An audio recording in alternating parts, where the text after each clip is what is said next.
The thing about automation is it is prone to the butterfly effect. There's tiny little change that shouldn't be affecting anything. This can have catastrophic effects, and you can't predict for it. How often do you suggest checking systems that are working?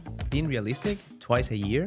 If you do once, you're already almost good enough. Every 6 months is fine, but if there's a dollar amount attached to that automation, how many hundreds of thousands of dollars do you think that costs their clients, and how many millions of dollars in the future did it cost them?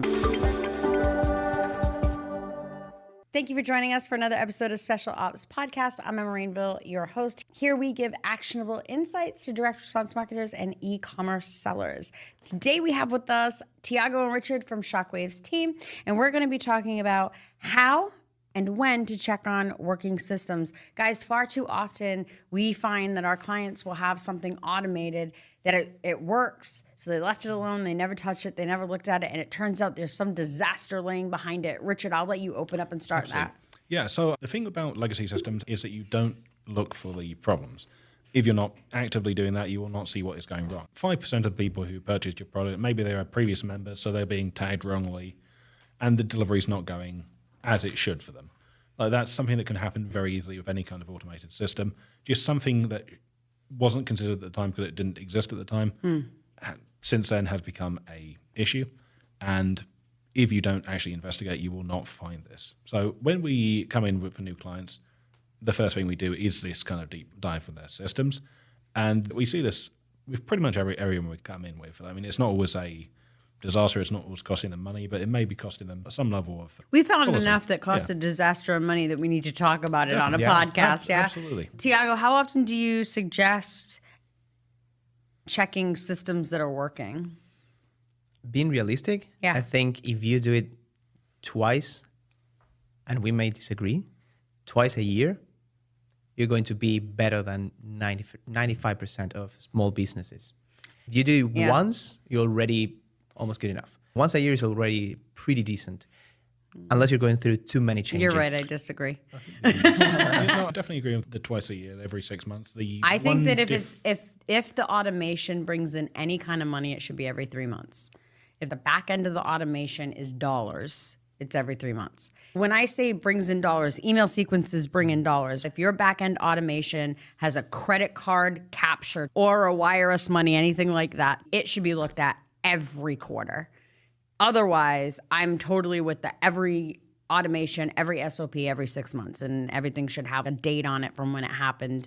Every 6 months is fine. But if there's a dollar amount attached to that automation. And the slight difference is for like launches. Like if you're building something new using the new system, you absolutely need to be going through Or if you're doing a split test and updating one little thing, you need to go through the whole thing. Because I mean, the thing about automation is it really is prone to the butterfly effect. Like there's tiny little change that shouldn't be affecting anything, like a tag that hasn't been properly updated. This can have catastrophic effects, and you can't predict for it, so it needs to be checked. You can't realistically predict for it, because if you could, then you wouldn't have had the problem in the first place. Yo, we interrupt this pod to tell you to like and subscribe. What are you doing? Why haven't you liked? Why haven't you subscribed? Just subscribe. What's the problem? In all seriousness, subscribe so that you get notifications every time we drop new content. Additionally, if you have not signed up for our Visionary Vault, what the hell?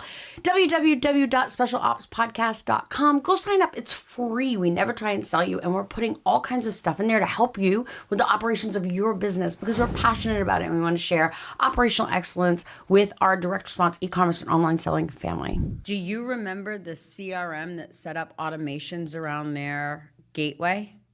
And they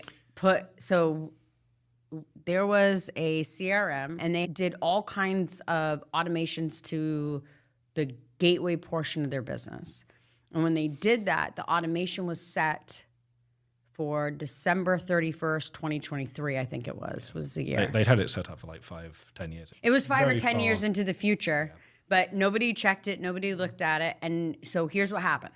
New Year's Eve comes, the biggest day in direct response of the year is arguably New Year's Eve. New Year, New You. You can sell almost anything on New Year, New You.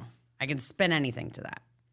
Midnight happened at 12:01. Thank God it was an off year for me drinking. because I go through like I don't drink for a year, then I drink heavily for a year, then I don't drink for a year, then I drink even more heavily for a year to make up for it. It was an off drinking year, thank God, because I was completely sober. And I got a phone call at 12. Oh, it was literally 12:01, 12:02. Hey, Emma, we just went to check our links. We're on link 7 to 22 and they're all down. Customer service team. We used to have our customer service team check our links every 15 minutes. They would run through and check all of our links. We had an automated system that did it, Pingdom, I think it was, and it missed it like 3 or 4 times, and we were just like over it. So we just started having them test it. And so sure enough, we woke up. I'll never forget this. I called Profitable Media, great tech company. They were working with several of our clients at the time. And so I called Zach, who's like the owner of Profitable Media, and I was like, I think that X CRM is completely down. I can't get any money to process for any one of our clients. He went and investigated. I called Travis Gomez and I said, hey, I think the CRM is down. He was like, yeah, okay, I'll check it. And I knew he didn't get out of bed. So I waited 5 minutes and I called him back, and sure enough, he did not get out of bed. I made him get out of bed. And then he went and checked it. And at the same time, all 3 of us, Zach, Travis, and myself, got on a phone call, and we were like, oh my God, they're down. Travis called the CEO of the CRM. No one knew. Wow. And everybody that worked for the company was out smashed. It took him 2.5 hours to report that it was down and 6 hours to get it back up. All automations that were left. And I believe it was a 5-year. They just cast it 5 years into the future and no one touched it. We're going to wrap up here. We wanted to just really get into this. It's a quick topic, but it's an important one. How many hundreds of thousands of dollars do you think that cost their clients, and how many millions of dollars in the future did it cost them, because the clients did leave in droves? So we do have for you guys something special. Richard wrote you an SOP on this, how that you can just implement right into your company, take our logo out, put yours in, and it's ready to go. It's that good of an SOP. That's going to be over at our Visionary Vault. Visit us at www.specialopspodcast.com. And if you haven't already, sign up for our Visionary Vault. We have tons of things in there, from courses on how to do split testing to checklists on how to onboard new hires. You name it. We've got something in there. And if it's not in there, throw it in the comments and maybe we'll do a podcast on it for you. So thanks, guys, so much. And we'll see you next time.